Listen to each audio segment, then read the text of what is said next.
Shark Tank top moments where sharks bought the entire company. Get ready for some jaw-dropping moments, because today we're counting down the top Shark Tank pitches, where the sharks didn't just take a bite out of the company, they bought the whole thing. These entrepreneurs walked into the tank hoping for a deal, but ended up walking out with a life-changing acquisition. From food products to tech startups, we've got it all. So watch till the end for the most bewildering Shark Tank moments, where the sharks bought the entire company. Number 1. For the first ever tremendously successful business idea, the fascinating story of Jamie Siminoff and his revolutionary invention, Doorbot, which later became the famous Ring doorbell, never ceases to amaze us. In Season 5, Episode 9 of Shark Tank, Siminoff pitched his video doorbell, which could be accessed through an app on a smartphone. With his extensive background in app development, Siminoff was confident in his product, and it showed. Already with $1 million in direct online sales and preparing to move into staple stores, he asked for $700,000 for a 10% stake in his company. Despite concerns raised by the sharks about the security of the product, only Kevin O'Leary made an offer, but it was not accepted, and Siminoff left the show without a deal. However, that did not stop Doorbot from becoming a massive success. In 2018, Amazon acquired the company for an estimated $1.2 to $1.8 billion, a record valuation for any company featured on Shark Tank. And now, Ring doorbells are a staple in homes across the globe, allowing people to see who's at their door and monitor their homes from anywhere, anytime. Number 2. Notehall, an online marketplace where students could buy and sell class study notes, was created in 2008 by Sean Conway and DG Stephen. Their inspiration for the website came from Conway's ADHD diagnosis. In Season 1, Episode 8 of Shark Tank, they appeared on the show and claimed to have a 40% usage rate among students in 2 pilot schools, resulting in almost 6,000 users and $30,000 of profit. They asked for a $90,000 investment in exchange for a 10% share in the company, but eventually accepted $90,000 for 25% from Barbara Corcoran. After being acquired by Chegg for $3.7 million in equity and an undisclosed amount of cash, Notehall had grown to 750,000 users across 54 universities. Number 3. It's a great inspiration to be wowed by the incredible journey of Alice Brooks and Bettina Chen, who appeared on Shark Tank's Episode 2 of the second season and are the masterminds behind Roomt, an exciting, innovative dollhouse building kit designed to get young girls interested in science. With Ruminate, girls can unleash their creativity and build their very own dollhouses, complete with working lights, fans, and even elevators. With their degrees in mechanical engineering and a passion for empowering girls, Alice and Bettina took their idea to Kickstarter and quickly gained $1.7 million in sales. Before they knew it, their product was set to be sold in Toys R Us and Radio Shack stores across the country, with projected sales of $5 million that year. But they weren't done yet. Alice and Bettina came to Shark Tank seeking $500,000 for a 5% stake in their company.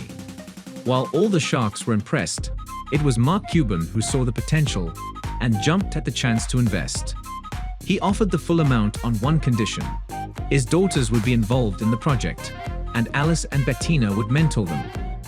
Thanks to Cuban's help, Ruminate expanded to 800 Walmart stores nationwide and generated a whopping $4.5 million in sales. Their hard work paid off when Ruminate was acquired by Wisconsin-based toy company Playmaker, formerly Patch Products, for an undisclosed amount in December 2015, just over a year after their Shark Tank appearance. Number 4. Let's dive into the incredible tale of Max Weber and his game-changing coffee brewing system, Brew. Appearing on Season 10, Episode 9 of Shark Tank, Max introduced his patented system that uses mason jars to make the perfect cold brew coffee and tea. With Brew, one jar is filled with coffee grounds and water, and the filter is attached. The second jar is screwed into the top of the filter, and the entire thing is flipped, resulting in the coffee and water traveling through the filter and into the second jar. Max gave an outstanding pitch, showcasing just how unique and effective his product was. He asked for an investment of $50,000 for a 25% share in the company and secured a deal with the one and only Mark Cuban for $50,000 for a 30% share. But the story doesn't end there. In June 2020, Brew made Shark Tank history by being acquired by another Shark Tank company, Snarky Teas. The acquisition price remains undisclosed, but one thing's for sure: Max Weber and Brew's unique and exciting products have captured the hearts and taste buds of the Shark Tank community and beyond. Number 5. The 5th position goes to the amazing journey of Bruno Francois, the founder of Cyclorama. A computer science expert with a passion for technology, he created an app that allowed iPhones to take hands-free 360-degree panoramic pictures and videos. The app was already a success, with $660,000 in sales and a projected $1 million for the upcoming year, when it appeared on Shark Tank in Season 5, Episode 13. Francois was hoping to get a $90,000 investment for 5% of the company, but he sparked a bidding war between Mark Cuban and Lori Grainer, who offered $500,000 for 15% of Cycloramic. However, after a year, the app started to see a significant decline in revenue due to various factors, including the new rounded edges of the latest iPhones, which made it impossible to use the app. In response, Cycloramic transitioned to Car 360, an app that created 360-degree images of automobiles. In 2018, online used car retailer Carvana acquired Car 360 for $22 million, making it another successful Shark Tank product. Cycloramic may have taken a different direction, but Francois' creativity and determination paid off, proving that even in the face of challenges, entrepreneurs can thrive and innovate. Number 6. When Melissa Carbone pitched her Halloween attractions company, 1031 Productions, on Shark Tank, she never imagined leaving with the biggest deal in the show's history. Established in 2009, the company had already created thousands of horror experiences, including haunted hayrides, horror campouts, and ghost ship rides throughout Los Angeles. With over 100,000 customers already under their belt, the company was no stranger to the entertainment industry. Despite the impressive stats, not all sharks were convinced. Damon offered $2 million for 40% of the company, but Melissa countered with a 20% share for the same dollar amount. Mark Cuban saw the potential and jumped on the deal, making it one of his best as a shark. In 2018, 13th Floor Entertainment Group acquired 1031 Productions for an undisclosed amount, keeping it as one of Mark Cuban's best Shark Tank deals to date. Number 7.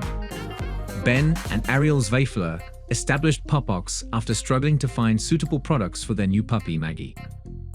They created a monthly subscription service to help other dog owners care for their furry friends as they grow and change.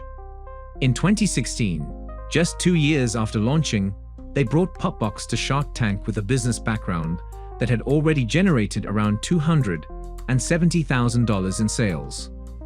Seeking $250,000 for a 10% stake, they ultimately accepted a deal from Robert Herjavec for $250,000 and 15% ownership. The investment paid off as Pupbox's sales soared to $700,000 that year, and by 2017, projections reached $2 million. Petco later acquired Pupbox, though the acquisition price has not been disclosed. Number 8. Want to fight a parking ticket? Dave Hegarty's Fixed app will have you covered. All you had to do was snap a picture of your ticket and answer a few questions, and then the app gave you the option to hire a lawyer within the Fixed network. They create a personalized letter to fight the ticket on your behalf, saving you the headache of going to court. And if the ticket was legit, Fixed would even help you automate payment. Hegarty pitched Fixed on Season 7, Episode 14 of Shark Tank, asking for $700,000 for 5% of the company. In the end, he struck a deal with Mark Cuban for $700,000, or 7%. But after the show aired, some attorneys complained to the Bar Association that the app was practicing law. Even though Hegarty had worked closely with ethics attorneys, Fixed still had to close due to pushback from local governments that rely on parking ticket fees. But wait, there's a happy ending.